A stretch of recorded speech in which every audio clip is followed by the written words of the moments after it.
বর্ষাকালে তো আর কাঁচামরিচের খেতে কিন্তু কেউ মরিচ তুলতে যেতে পারে না।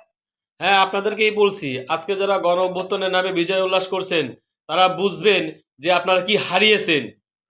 যদি আপনারা জানতে চান তাহলে আমার এই ভিডিওটি সম্পূর্ণ দেখতে হবে। তো রেসিপি বর্ষা আসলেই কাঁচামরিচের দাম অনেক বেড়ে যায়। এই বিষয়ে যদি আপনি কোনো পরামর্শ দিতেন কিভাবে কাঁচামরিচ সংরক্ষণ করা যায়। বর্ষাকালে তো আর কাঁচামরিচের খেতে কিন্তু কেউ মরিচ তুলতে যেতে পারে না। কাঁচামরিচ কিনে রোদে শুকায় রেখে দেন, বর্ষাকালে যখন দাম বাড়বে ওটা কিছু একটু পানিতে রাখলে কিন্তু আবার তাজা হয়ে যায়, আবার রান্না করে খাওয়া যায়। সহজ বুদ্ধি। আমরা কিন্তু কোনো কিছু লুকাই না, মানুষের কষ্ট তো আমরা বুঝি। তাই নাকি? ক্ষতিলাম কি টমেটো তো মাঝে মাঝে সোনার হরিণ হয়ে যায়। তো এই বিষয়ে আমাদের সকলকে যদি বলতেন আমরা সবাই খুশি হতাম। অতিরিক্ত টমেটো হয়েছে বলছে কি করবো, আমরা রোদে শুকায় রেখে দেন। তা আপা ইংলিশে এটা কি বলা হয় যদি একটু বলতেন। সান ড্রাই টমেটো তো খুব মানে বিদেশে ভীষণ ভাবে এটা চলে। তাই নাকি? আমি বিশ্বাস করি না। তাই রেসিপি আপা পেঁয়াজের দাম যেভাবে বাড়ছে কিছুদিন বাদে তো পেঁয়াজ খাওয়া ছেড়েই দিতে হবে, সেই ক্ষেত্রে কি করণীয়? পেঁয়াজ ছাড়াও কিন্তু রান্না হয়। হ্যাঁ, আমি কিন্তু করি, আমি করি তো, আমাদের বাসা করে। এটা হাস্যকর। অনেক তরকারি আছে যা পেঁয়াজ ছাড়াই করা হয়। বাহ বাহ, কি সুন্দর চমৎকার। তা আপা রমজান আসলেই যে বেগুনে আগুন লাগে, এই আগুন নিভানোর মতো কোনো পানি আছে কি যদি একটু বলতেন।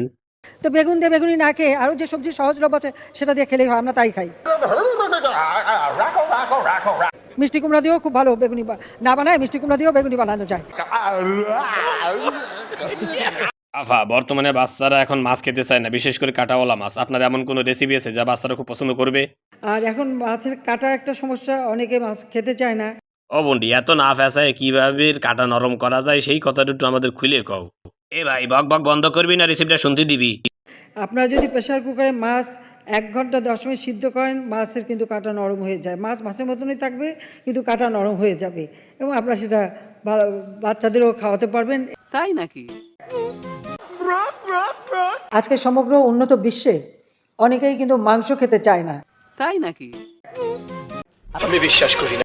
তো রেসিপি আপা মাংসের যে ঊর্ধ্বগতি দাম, তা আমাদের মতো গরিবের কি হবে না, এই বিষয়ে যদি কিছু বলতেন আমরা উপকৃত হতাম।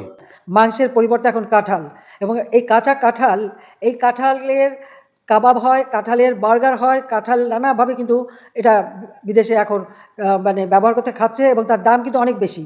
তাই নাকি?